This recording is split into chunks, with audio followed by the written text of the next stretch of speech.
नमस्कार दोस्तों, आज हम पीएमईजीपी लोन के बारे में बात करेंगे। Prime minister employment generation programme. अगर आप अपना कारोबार करना चाहते हैं और आपको बिजनेस के लिए रकम की जरूरत है, तो आप प्रधानमंत्री रोजगार सृजन कार्यक्रम की मदद से बहुत कम पूंजी से कारोबार शुरू कर सकते हैं। आप इसमें मैन्युफैक्चरिंग यूनिट और सर्विस सेक्टर यूनिट दोनों के लिए लोन ले सकते हैं। लोन की अमाउंट 25 लाख रुपए तक हो सकती है आपकी, और इसमें 15 से लेकर 35% तक सब्सिडी आपको मिलती है। दोस्तों, देश में स्वरोजगार को बढ़ावा देने के लिए शुरू की गई पीएमईजीपी स्कीम के तहत अधिक से अधिक लोगों को लोन देने पर केंद्र सरकार का फोकस है, और इसके तरह काफी सारे बजट भी अलॉट किया जाता है स्टेट्स को, स्टेट्स और डिस्ट्रिक्ट्स को, और इसके जो टारगेट्स होते हैं वो डिस्ट्रिक्ट लेवल पे भी होते हैं। तो बहुत चांसेस है कि आपके जो लोन एप्लीकेशन है जो आपने पीएमईजीपी में अप्लाई किया है केवीआईसी को अप्रूव होने के, बैंकर्स को भी इसके टारगेट्स दिए जाते हैं। तो ये बहुत अच्छी स्कीम है। इसके बारे में मैं आपको बताऊंगा डिटेल में कि कैसे आप इसमें अप्लाई कर सकते हैं और स्कीम का फायदा आप कैसे उठा सकते हैं।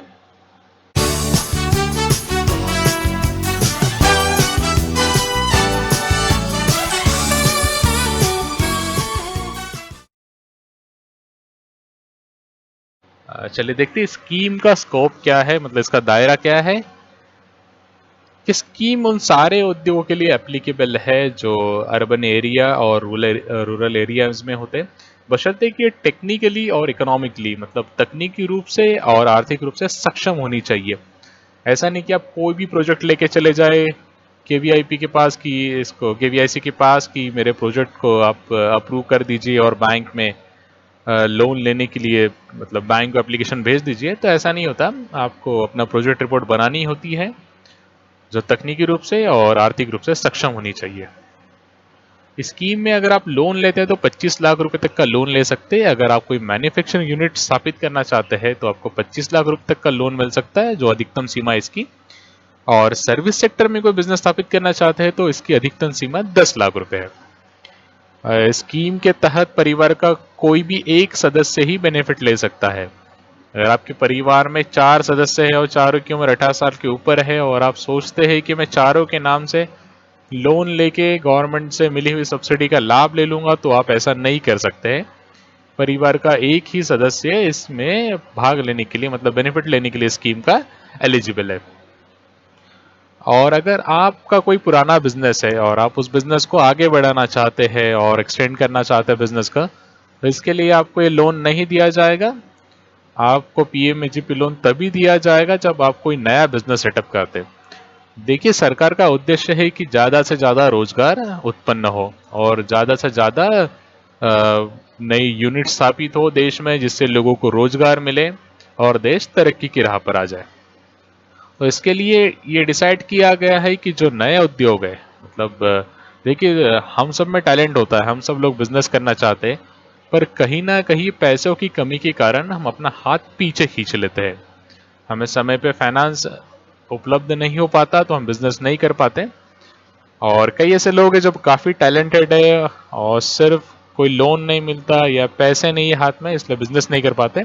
इसलिए देश चाहता है कि आप आगे आए, बिजनेस करें, और लोन की जो राशि है, जो पैसा आपको ज़रूरत है बिजनेस करने के लिए, वो पीएमईजीपी के तहत आपको दिया जाएगा बैंकों के थ्रू। तो याद रखिए दोस्तों, नए उद्योग के लिए ही पीएमईजीपी लोन मिलेगा आपको, पुराने उद्योग के लिए नहीं मिलेगा। आइए देखते हैं इसकी पात्रता क्या है स्कीम में अप्लाई करने के लिए। कोई भी वयस्क जिसकी उम्र 18 साल के ऊपर हो, चाहे वो महिला हो या पुरुष हो, वो इसमें अप्लाई कर सकता है।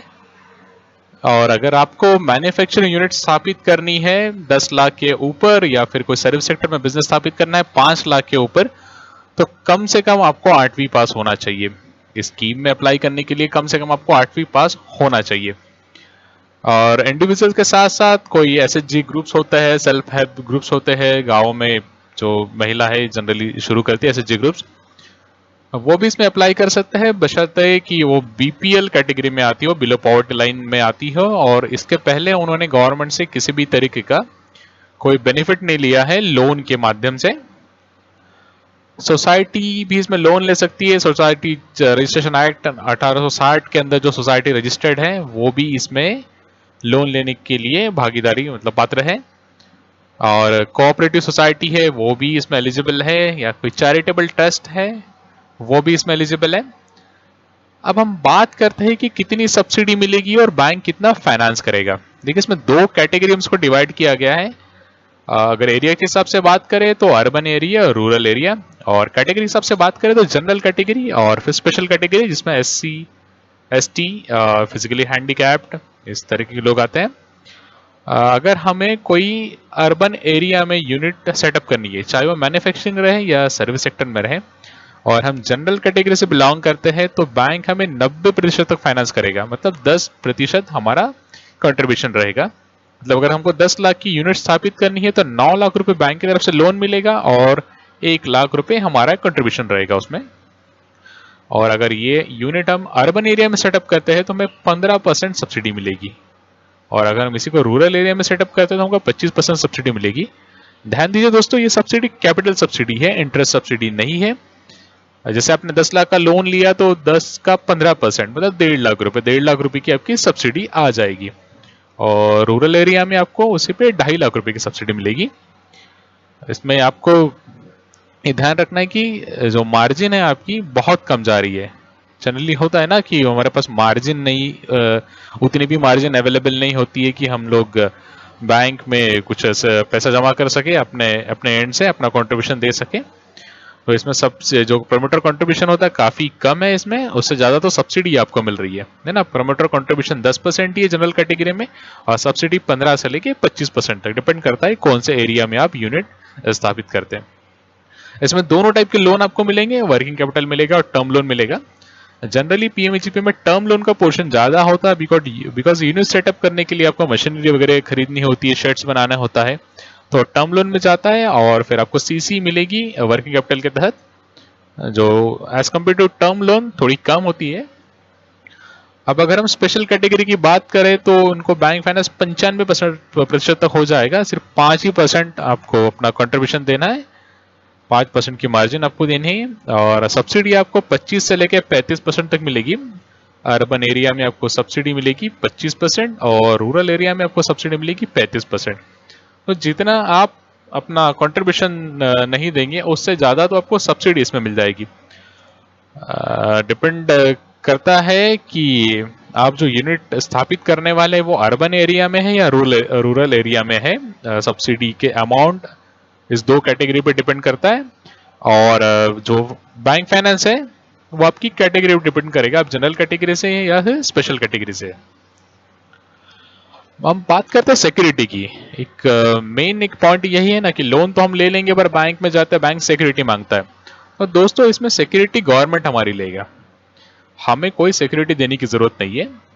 एक तो हमको अपनी पर्सनल गारंटी देनी है, मतलब खुद की गारंटी, कोई गारंटर भी देने की जरूरत नहीं है, हमारी खुद की गारंटी। जैसे मैं लोन लिया तो मुझे मेरी खुद की गारंटी, और तो ऑब्वियसली मैं अपनी गारंटी खुद दे ही सकता हूँ। अगर मुझे लोन लेना है तो मैं अपनी गारंटी तो खुद दे ही सकता हूँ। किसी भी तरह की कोलेटरल सिक्योरिटी आपको देने की जरूरत नहीं है। इसमें सिर्फ प्राइमरी सिक्योरिटी बैंक के पास रहेंगी। जैसे मान लीजिए हमारे कोई मैन्युफैक्चरिंग यूनिट है और हम लोग ब्रिक्स का काम करते हैं, ईटा बनाते हैं, तो जो ब्रिक्स रहेगी, जो प्रोडक्शन होगा, स्टॉक बनेगा, वो बैंक की सिक्योरिटी है। स्टॉक पे बैंक का पहला हक है, अगर डिफॉल्ट हो जाता है तो बैंक को पहला हक है वो स्टॉक को बेचने का।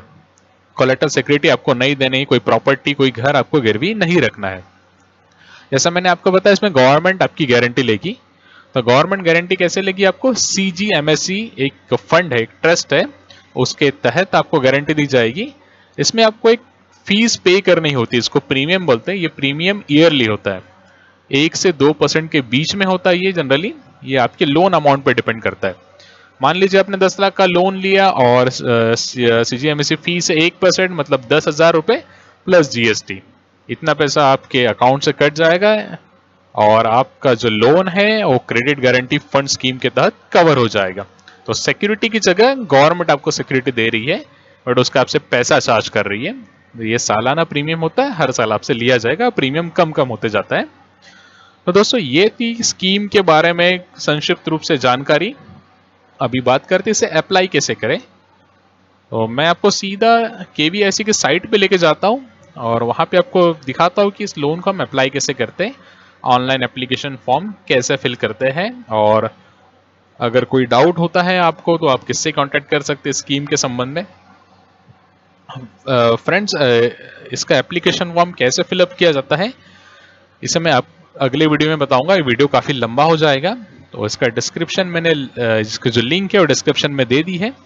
आप लिंक पर क्लिक करके उस पर देखिए कि एप्लीकेशन फॉर्म कैसे फिलअप किया जाता है पीएमजीबी का।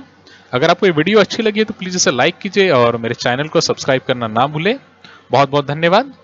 अगला वीडियो देखने के लिए डिस्क्रिप्शन में लिंक पर क्लिक कीजिए, उसमें आपको एप्लीकेशन फॉर्म फिलअप करना सिखाऊंगा।